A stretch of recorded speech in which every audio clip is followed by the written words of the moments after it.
우리에게 주신 하나님의 말씀은 요한복음 5장 37절에서 47절까지 말씀입니다. 요한복음 5장 37절에서 47절까지 말씀입니다. 신약성경 151면에 있습니다.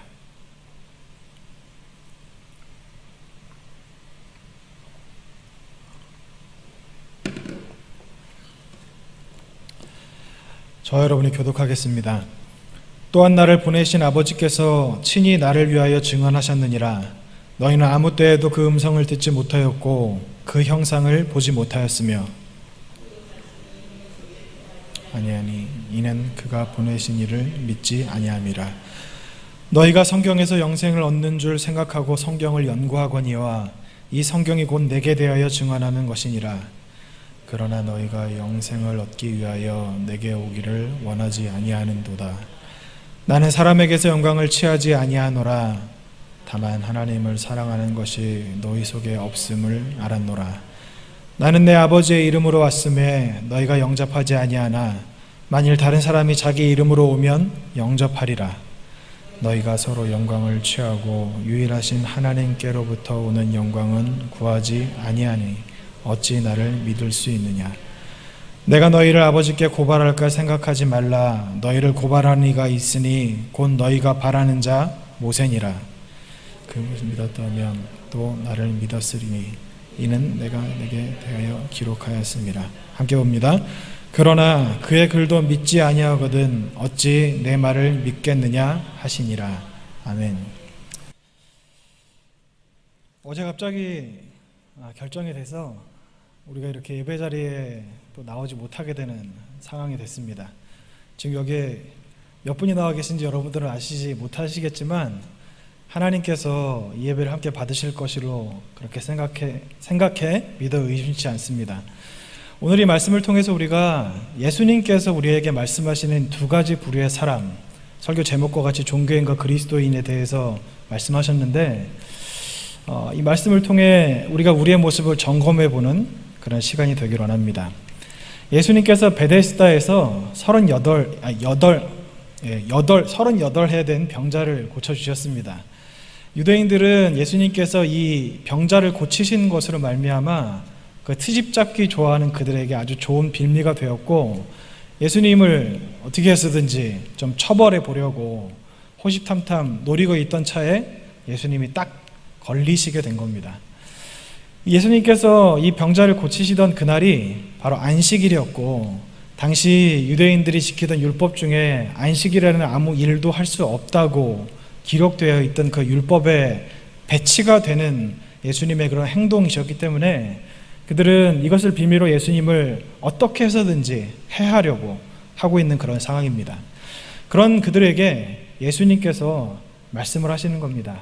세례 요한에 대해서도 말씀하시고 그리고 예수님에 대해서도 말씀하시고 여러 가지를 말씀하시면서 그 유대인들이 어떤 마음을 가지고 있는지 그 유대인들이 어떤 사람인지에 대해서 기록하고 계십니다.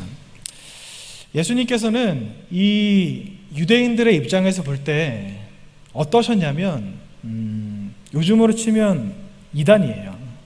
예수님께서 십자가에 못 박혀 죽으셨던 것도 신성모독이라는 죄목이었고 유대인들의 입장에서 예수님은 이단이었습니다. 왜냐하면 성경에 기록되어 있는 그 메시아라고 하는 분이 다윗의 자손인 것은 맞지만 예수님께서 하셨던 그런 행적들 그리고 하셨던 말씀들을 보면 율법과 어긋나는 부분들이 굉장히 많은 것 같이 보였기 때문입니다. 오늘 당장 이 말씀만 봐도 유대인들은 안식일에 아무것도 하지 않거든요. 제가 예전에 학교 다닐 때 그 교수님 중에 한 분이 이스라엘에 살고 계신 교수님이 계셨어요. 가족들은 다 이스라엘에 계시고 그 교수님만 한국에 나와서 가르치는 분이었는데 그분한테 이야기를 들어보니까 유대인들은 정말 상상하기 힘들 정도로 안식일을 굉장히 중요하게 생각한다고 합니다. 일례를 들어보면 예를 들어서 이제 토요일 밤 안식일 전날 밤에 방에 불을 켜놓고 있다가 모르고 이제 안식일이 된 거예요. 그럼 우리 같으면 그 불을 끌 거 아니에요. 근데 유대인들은 불을 안 끕니다. 불을 끄는 게 일이래요. 그래서 하루 종일 대낮에 환한데도 불이 켜져 있으면 그냥 켜져 있는 겁니다. 그 안식일이 지나면 불을 끈다고 하더라고요. 그래서 학생들이 교수님께 여쭤봤죠.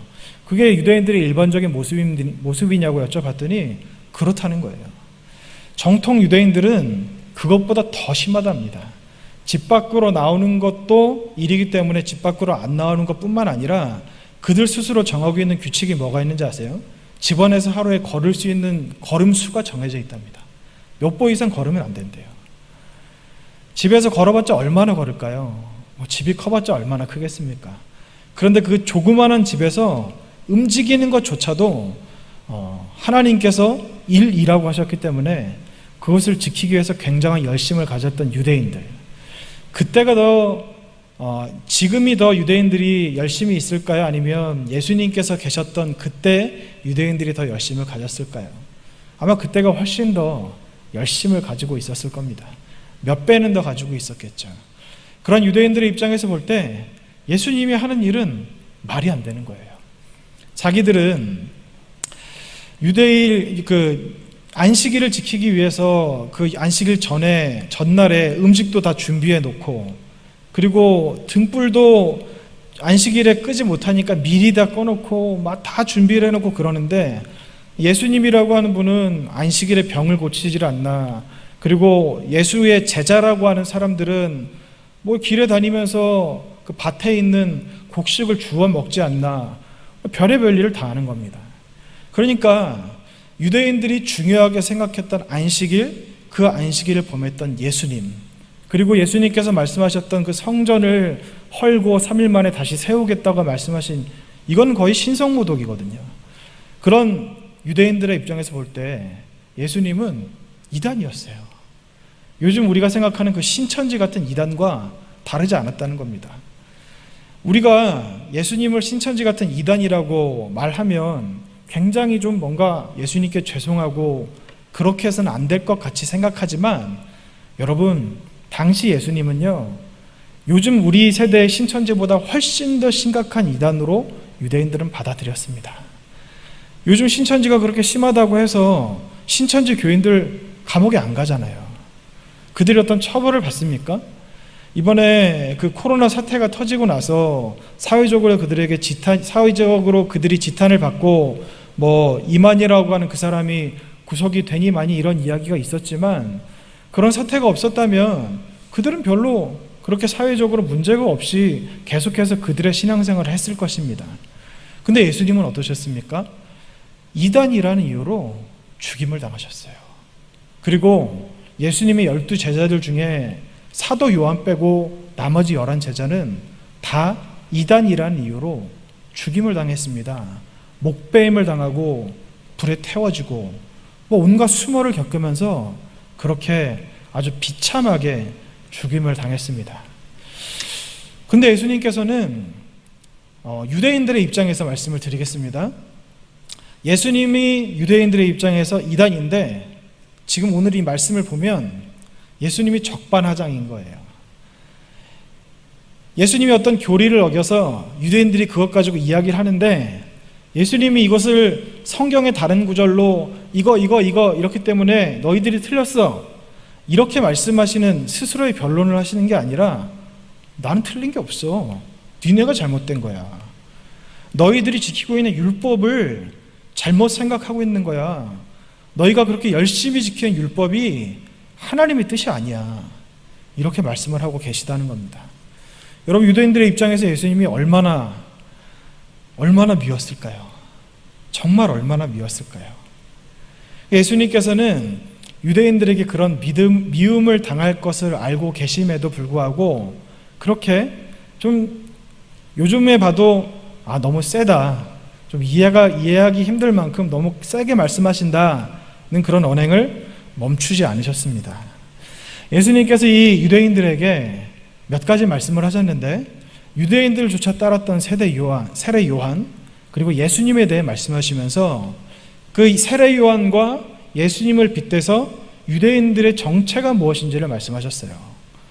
너희들은 하나님을 섬기고 있다고 말하지만 사실은 너희 안에 하나님이 계시지 않고 너희들은 하나님의 자녀가 아니다, 이렇게 말씀을 하고 계신 거예요. 근데 여러분, 예수님께서 그 말씀의 근거로 말씀하신 거지, 오늘 읽은 말씀의 37절이거든요. 37절에 또한 나를 보내신 아버지께서 친히 나를 위하여 증언하셨느니라. 너희는 아무 때에도 그 음성을 듣지 못하였고 그 형상을 보지 못하였으며 라고 말씀하시면서 39절에 너희가 성경에서 영생을 얻는 줄 생각하고 성경을 연구하거니와 이 성경이 곧 내게 대하여 증언하는 것이니 라고 이렇게 말씀하고 계시거든요. 근데 여러분, 유대인들이 했던 행동 중에 잘못된 게 있나요? 성경에서 영생을 얻을 줄 알고 성경을 연구했다고 말씀하고 있습니다. 유대인들은요, 영생, 요즘 말로 하면 구원을 받기 위한 관심이 있었어요. 이 세상에 관심이 있었던 것이 아니라 자기들이 하늘나라에 들어가기 위한 하늘나라에 관심을 가지고 있었습니다. 요즘으로 말하면 땅에 시선을 두지 말고 하늘에 계신 하나님께 시선을 두라고 말씀하시는 설교들을 많이 들으실 수 있는데, 거기에도 부합하는 사람들이 바로 유대인들이었습니다. 그 영생에 관심이 있었던 것만으로 끝나는 것이 아니라 그들은 성경을 연구했습니다.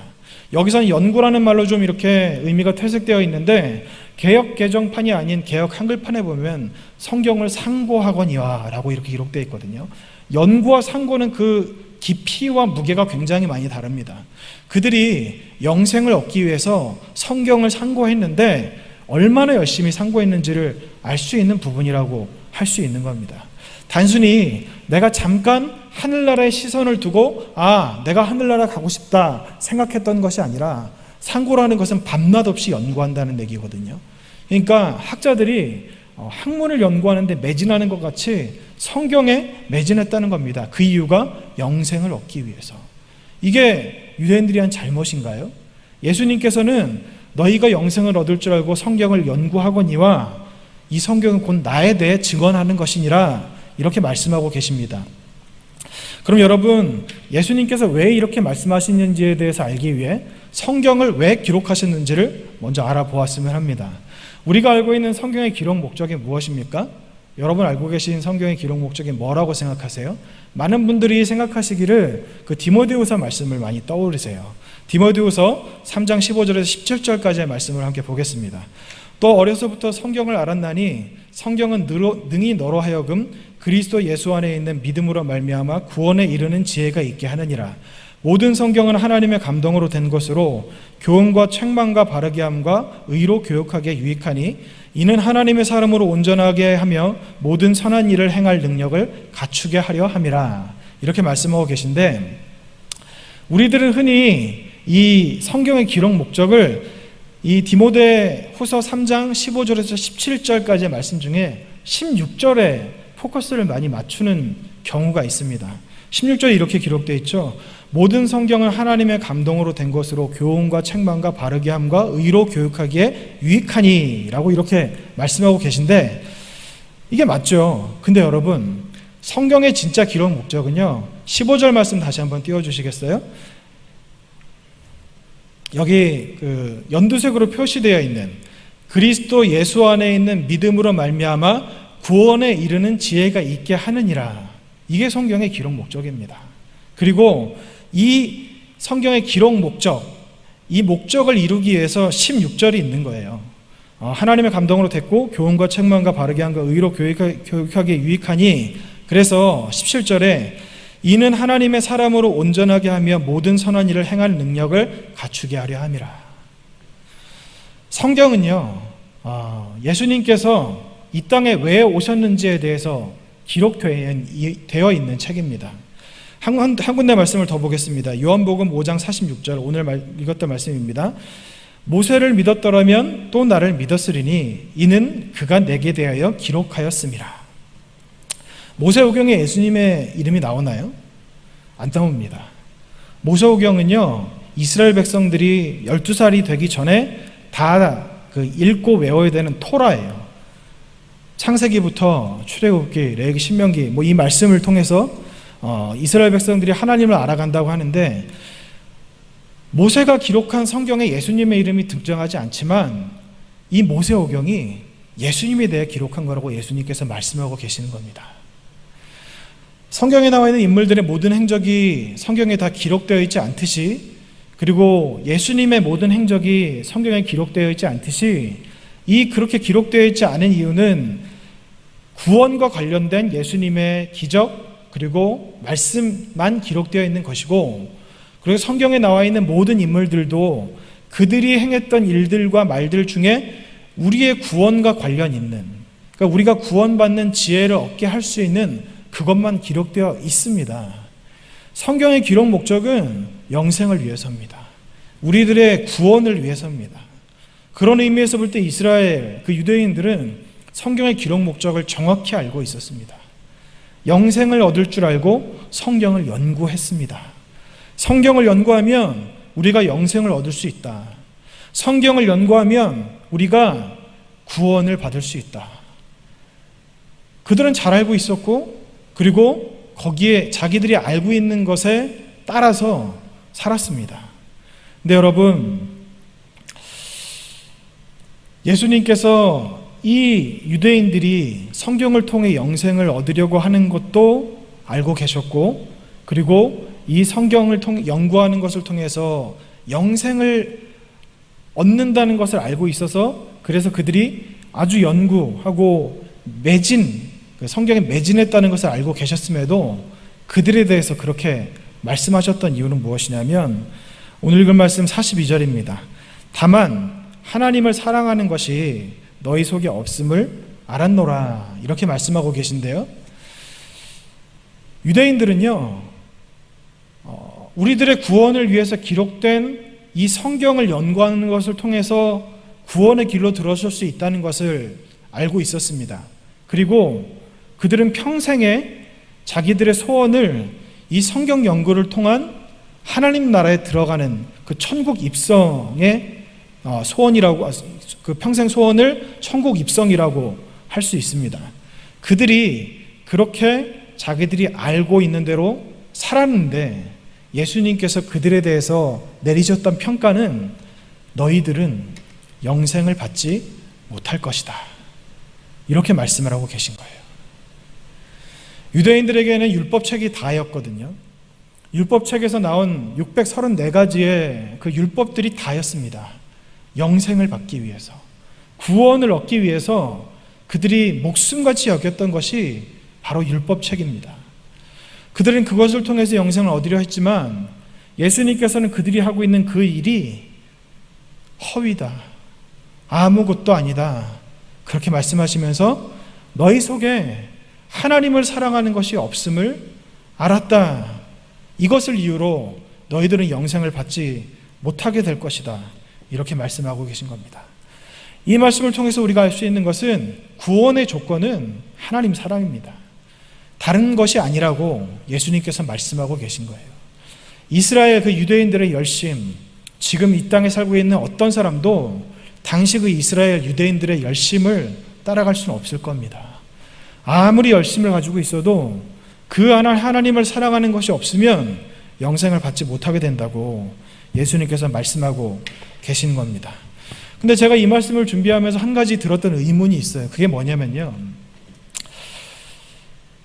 유대인들은 분명 구원을 받기 위해서 성경을 연구했는데, 성경을 연구했으면 구원을 받아야 되잖아요. 근데 왜 그들이 구원을 받지 못하게 되었을까? 우리들의 믿음의 단계에 대해서 우리가 좀 생각해 보기 원하는데, 처음 신앙생활을 하신 분들, 모태신앙을 하셨던 분들도, 모태신앙이신 분들도 계시겠지만, 신앙생활을 좀 나중에 시작하신 분들도 계시죠. 근데 모든 사람에게 동일한 믿음의 단계가 있습니다. 그게 뭐냐면요, 어렸을 때부터 내가 교회에 나와서 생활하는 것이 익숙하고 하나님께 예배드리는 것이 내 삶에 아주 익숙한 문화라 할지라도, 내가 하나님을 만나는 것은 교회에 전혀 다니지 않다가 나중에 늦게 하나님을 믿게 돼서 교회를 나오는 사람들과 모태신앙인 사람들이 다르지 않다는 겁니다. 뭐냐면요, 초신자를 들어서 설명을 드릴게요. 여러분, 교회에 처음 나오는 분들 중에 처음부터 하나님을 사랑하는 사람들이 있을까요? 하나님을 향한 믿음을 가지고 교회에 나오시는 분들이 100명 중에 몇 명이나 될까요? 그리고 우리 교회에 속한 그 권속들 중에 정말 하나님을 사랑하는 분들이 과연 얼마나 될까요?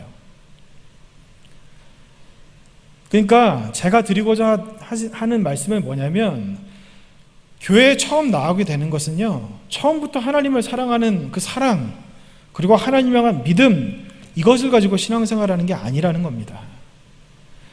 교회에 나와서 신앙생활 하다 보면 오랜 기간 동안 계속해서 아직 영적으로 깨이지 않고 그냥 죽은 자와 같이 신앙생활 하는 분들도 계시지만, 그분들 중에 어려움을 당하거나 어떤 인생의 큰 문제를 만났을 때 그것으로 말미암아 하나님 곁으로 나오게 되는 분들이 계시지 않습니까?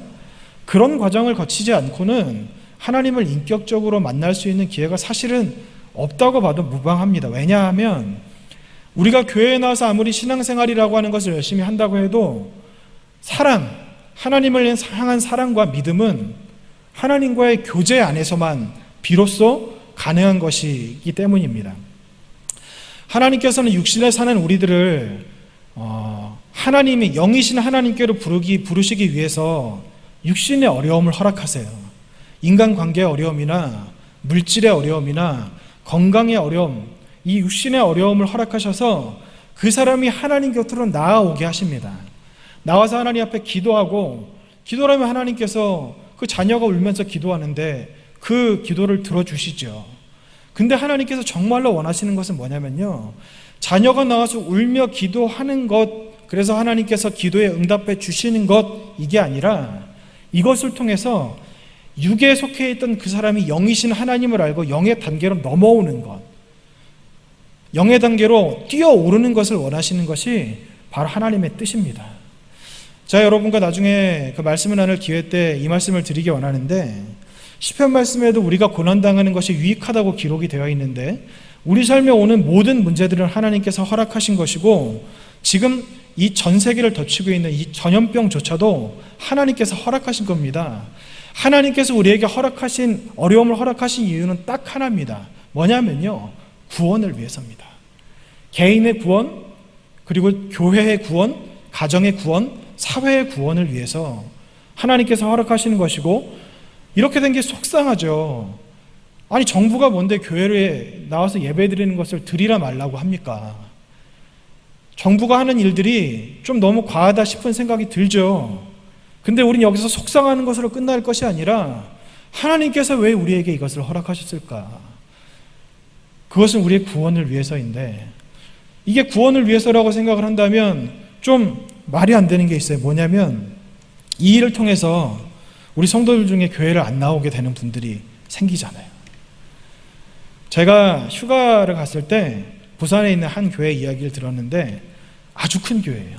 부목사님 100명 넘는 교회인데, 이 코로나가 터지고 나서 교인이 60%가 줄었대요. 그리고 그 교회, 참 이게 저도 듣고 믿어지지가 않았는데, 그 교회 교역자와 직원들이 꽤 많거든요. 근데 그 중에 절반 이상을 감원하기로 결정했답니다. 여러분, 이것을 통해서 도대체 하나님께서 어떻게 우리의 구원을 이루려 하시는가? 이런 일들을 우리가 보고 있으면 실망이 되고 낙심이 되고, 도대체 왜 이런 일이 새로 생겼을까? 라는 생각이 들기도 하지만, 여러분, 성경을 통해서 우리가 알 수 있는 것은 우리 삶에 일어나는 모든 일들은 하나님께서 허락하신 것이고, 하나님께서는 그 일을 통해서 우리의 구원을 이루시기 원하신다는 사실, 이 믿음을 가지고 하나님을 바라보셨으면 좋겠습니다. 말씀으로 다시 돌아가서, 하나님을 믿는 사람이 처음부터 하나님 앞에 나왔을 때 하나님을 향한 사랑과 믿음이 없는 게 당연한데, 그 이스라엘 유대인들이 성경을 연구하고, 그리고 그들이 영생에 대해서 관심이 생겼기 때문에 그렇게 하는데, 그러면 그들이 아직 믿음의, 그러니까 초보, 아직까지 하나님에 대해 잘 알지 못해서 그렇게 초보의 단계인데, 아니 이제 연구를 하다 보면 하나님을 사랑할 수도 있는데 왜 예수님께서 그들에게 꼭 구원을 받지 못하는 것 같이, 영생을 얻지 못할 것 같이 말씀하실까? 너무 과하게 말씀하시는 것 아닌가? 이렇게 생각하실 수도 있습니다. 근데 여러분, 그것은요, 오늘 읽었던 말씀 46절을 다시 한번 보면, 모세를 믿었더라면 또 나를 믿었으리니 이는 그가 내게 대하여 기록하였음이라, 이렇게 말씀하고 계시거든요. 그러니까 이스라엘 백성들이 영생에 관심이 있어서 성경을 연구했는데, 그들이 하나님을 사랑하지 않았던 것은 성경을 연구했지만 자기들이 원하는 부분까지만 인정했다고 그렇게 말씀드릴 수 있습니다. 뭐냐면요, 이스라엘 백성들, 유대인들 중에 모세오경을 모르는 사람은 없거든요. 그 모세오경 토라를 달달달 외웁니다. 제가 아까 잠깐 말씀드렸듯이 12살 이전에 정통 유대인들은 토라를 다 외워요. 성인식을 하기 전에 다 알고 있는 말씀입니다. 성경에 예수님에 대해서 기록하지 않았는데, 분명히 예수님의 예자도 안 나오는데 모세는 왜 예수님에 대해서 기록했다고 예수님께서 그렇게 말씀하고 계실까?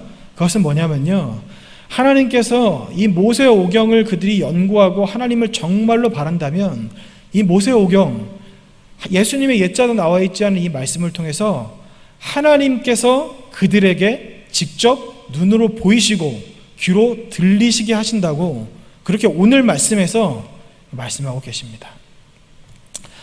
이게 그러면 사랑이 먼저냐 믿음이 먼저냐, 그러면 뭐 앞에 나와서 신앙생활 시작했으면 사랑해야 되고 믿음을 가지는 것은 알겠는데 아직까지 그 단계에 들어가지 못한 사람도 있고, 그러면 그 단계에 들어가지 못한 사람은 정말로 구원을 받지 못하는 것이냐, 그런 생각을 가지시는 분들도 아마 계실 겁니다. 교회 다니시는 분들 중에 하나님께서는 우리를 무조건적으로 사랑하신다고 그렇게 생각하시는 분들이 계세요. 하나님은 세상 모든 사람을 사랑하시는 게 맞습니다. 그런데 하나님은 더 사랑하시고 덜 사랑하시는 사람이 있어요. 성경에 보면 우리가 하나님 앞에 어떻게 하느냐에 따라서 하나님께서 어떤 사람은 더 사랑하시고 어떤 사람은 덜 사랑하시는 경우가 분명히 나와 있습니다. 이 하나님이 우리를 무조건 사랑하시니까 이게 굉장히 위험하고 잘못된 생각인 것이 무엇이냐면, 하나님이 우리를 무조건 사랑하셔, 여기서 한 발짝 더 나아가면 어떤 일이 생기는지 아세요? 내가 어떻게 해도 하나님은 나를 사랑하셔. 내가 어떻게 살아도 하나님은 나를 사랑하셔. 여기까지 나아가서 위험하다는 거예요. 근데 여러분, 정말 하나님께서는 우리가 어떻게 살아도 사랑하십니까? 우리가 어떻게 살아도 상관이 없다고 그렇게 말씀하고 계실까요? 요한복음 5장 29절입니다. 선한 일을 행하는 자는 생명의 부활로, 악한 일을 행하는 자는 심판의 부활로 나오리라. 요한계시록 19장 8절 말씀입니다. 그에게 빛나고 깨끗한 세마포 옷을 입도록 허락하셨으니 이 세마포 옷은 성도들의 옳은 행실이로다 하더라. 제가 지금 읽어드린 두 구절에서 말씀하시는 것이 무엇입니까? 선한 일을 행하는, 악한 일을 행하는 성도들의 옳은 행실, 이게 믿음인가요? 아니면 행동인가요? 믿음입니까? 행동입니까? 우리들은 믿기만 하면 구원받는다고 생각하죠. 예수님이랑은 믿음이 있어야 구원받는 것은 맞습니다. 그런데 믿으면요, 믿음은, 예수님을 믿는 것은 사랑한다는 것이고, 사랑한다는 것은 결과가 따릅니다. 여러분, 여러분의 부모님, 여러분의 자녀들을 굉장히 많이 사랑하시죠? 그 자녀가 당장 눈앞에서 물에 빠져 죽게 생겼는데 뛰어들지 않을 부모님이 계십니까?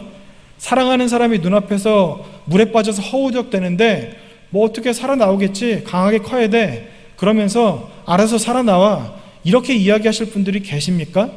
만약 그렇게 눈앞에서 사랑하는 사람이 빠져 죽는 그런 위험에 처한 것을 눈으로 보고도 아무것도 하지 않는다면, 그러면서 나는 내 사랑하는 사람, 내 자녀를 사랑해, 내 배우자를 사랑해, 내가 정말 많이 사랑해, 이렇게 이야기한다면 그것은 말이 안 되는 것이죠.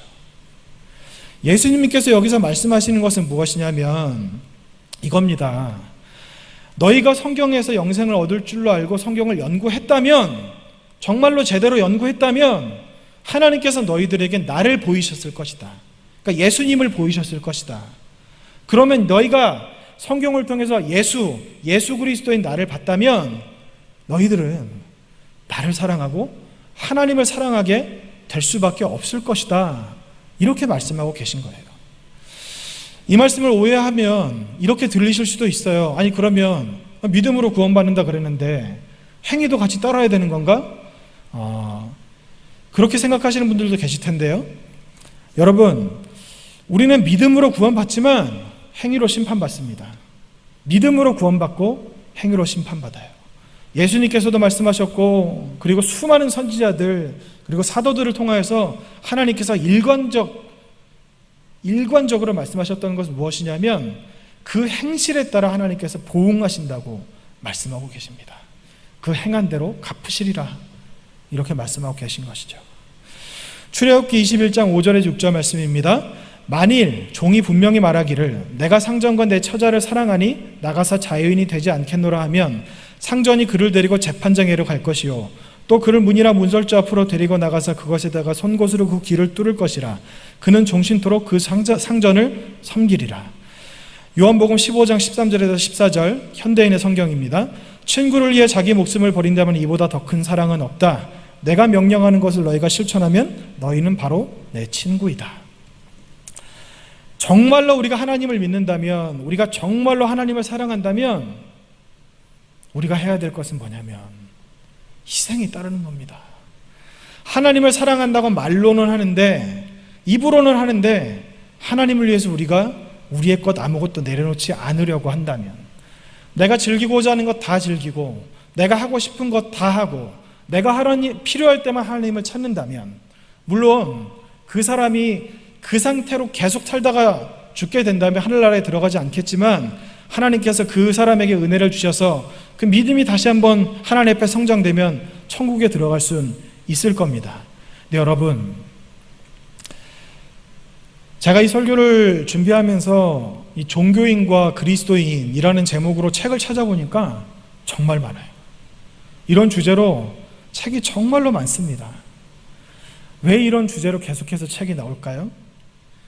왜 종교인과 그리스도인이 나누어져 있고, 그리고 종교인은 구원을 받지 못하고 그리스도인만 구원을 받는다는 것을 알고 있음에도 이런 책들이 끊이지 않고 나오고 있을까요? 기독교 고전에서부터 최근에 나온 책까지 이런 책들이 있거든요. 왜냐하면 우리들이 아직 내가 종교인인지 그리스도인인지, 내가 종교생활을 하고 있는 건지 신앙생활을 하고 있는 건지 구별하지 못하고 있고, 그런 사람이 많기 때문에 그런 책이 계속해서 나올 수밖에 없게 된다는 것입니다. 여러분, 예수님께서는 뭐라고 말씀하십니까? 예수님을 사랑하면, 누군가를 사랑하면, 아까 출애굽기에 나왔던 것 같이 종은 인간에게 주어진 가치 중에 가장 소중하고 중요한 가치인 자유를 희생했어요. 그리고 요한복음 말씀에 친구는 인간에게 주어진 가치 중에 가장 뛰어난 가치인 자유를 뛰어넘는, 세상 그 무엇과도 바꿀 수 없는 자기의 목숨까지도 희생할 수 있는 것이 친구라고 했습니다.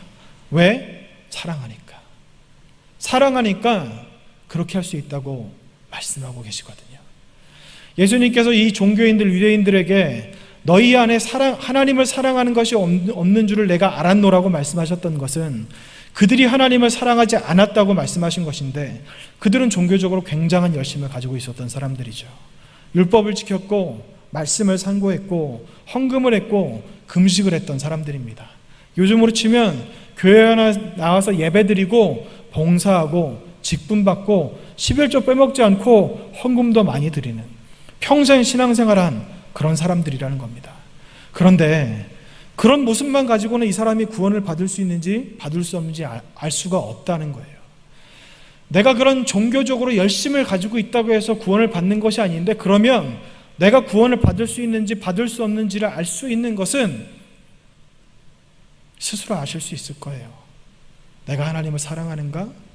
내가 하나님을 사랑하지 않는가? 어떤 분들은 그렇게 이야기하시더라고요. 아니, 하나님을 사랑하니까 내가 이렇게 종교 생활을 하지, 하나님을 사랑하니까 내 시간 들여가지고 봉사하고 헌금 내고 그러는 것 아닌가? 여러분, 그거 아닌 경우 많은 거 아세요? 지난번에 담임 목사님께서도 설교 시간에 그 말씀을 하셨는데요, 교회 안에 들어와서 내 왕국을 세우는 사람들이 많아요. 여러분, 말씀 보면 누구에게 유익이 있습니까? 나에게 유익이 있어요. 기도하면 누구에게 유익이 있습니까? 나에게 유익이 있어요. 봉사하면 누구에게 유익이 있습니까? 나에게 유익이 있죠, 당연히. 교회에서 평판도 좋아지고 직분도 받을 수 있고, 그리고 이것을 통해서 내가 무언가를 하고 있다는 그런 성취감, 이런 것으로 채워지지 않습니까? 근데 제가 어느 목사님의 그 간증을 들었는데요, 아주 큰 교회 목사님이신데 그렇게 말씀하시더라고요. 교회에서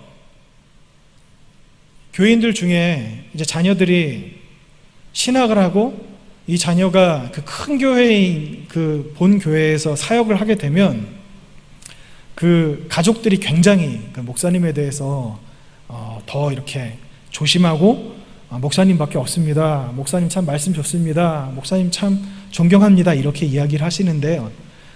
그 가족들이 그 자기의 가족인 그 자녀나 뭐 친척이나 이런 교역자가 교회에서 좀 문제가 생겨서 교회를 그만두게 되잖아요. 그러면 그 목사님이 그렇게 말씀하시더라고요. 예배 끝나고 나갈 때 악수도 안 한대요. 인사도 안 하고 간대요. 몇 달 가는 사람도 있고 몇 년 가는 사람도 있대요. 여러분, 그런 분들은요, 하나님의 왕국을 위해서 신앙생활하는 것이 아니라 나의 왕국을 위해서 신앙생활하는 거예요. 하나님의 왕국과 나의 왕국이 서로 이렇게 부딪히지 않을 때는 신앙생활을 굉장히 열심히 잘할 수 있어요. 유대인들 같이. 그런데 유대인들이 볼 때 자기들이 알고 있는 진리라고 생각하는 것이 예수님을 통해서 침범받으니까 분명 성경을 통해서 예수님이 구주라는 것을 알 수 있을 만한 상황임에도 불구하고 자기들의 왕국이 침해받으니까 그 예수님을 죽이려고 했던 유대인들과 같이, 여러분 혹시 우리들은 그런 삶을 살고 있지 않은지 우리들의 모습을 스스로 돌아보고 점검해야 합니다. 여러분, 이렇게 어려운 일을 당하고 있는 이 시대에 이 일을 겪고 있는 우리들이 해야 될 것은 뭐냐면요, 교회 못 나와서 그리고 사회생활이 잘 안 되고 힘이 들어서 시간이 많다고 하시더라고요. 이때 얼마나 좋은 기회인가요? 내 신앙을 점검하고 하나님의 말씀 앞에 나의 그 삶을 드려야 합니다.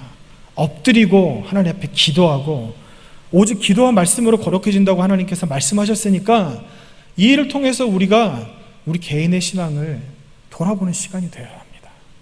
시간이 많아지면 다른 곳에 눈이 빼앗기죠. 마음이 빼앗기죠. 그러면 안 돼요. 저희 집에 TV가 없거든요. TV가 없으니까 전에는 기도하고 말씀 굉장히 열심히 봤는데요, 요즘은 그게 잘 안 되더라고요. 교회에서 요즘에 목사님도 몇 번 말씀하셨지만 굉장히 바빠요. 예전보다 훨씬 바쁘거든요. 보실 땐 놀고 있는 것 같이 보이시겠지만 저희 정말 바쁩니다. 정말 바빠요. 이렇게 되다 보니까 생기는 문제가 뭔지 아세요? 목사로 교회를 섬기기 위해서, 성도들을 섬기기 위해서 부르심을 받았고 교회가 어려움에 빠졌으니까, 성도들이 힘든 상황에 놓였으니까 이 교회를 위해서, 성도들을 위해서 내가 무언가를 한다는 그것 때문에 하나님을 안 찾는 거예요. 내가 이것을 열심히 하니까, 내 사명에 최선을 다하고 있으니까 하나님을 안 찾는 거예요. 여러분 어떻게 들리실지 모르겠지만 저는 기도할 때 하나님 이름을 부르고 하나님의 음성을 들으면 정말 기도할 때마다 눈물이 났었거든요. 요즘에 눈물이 안 나요.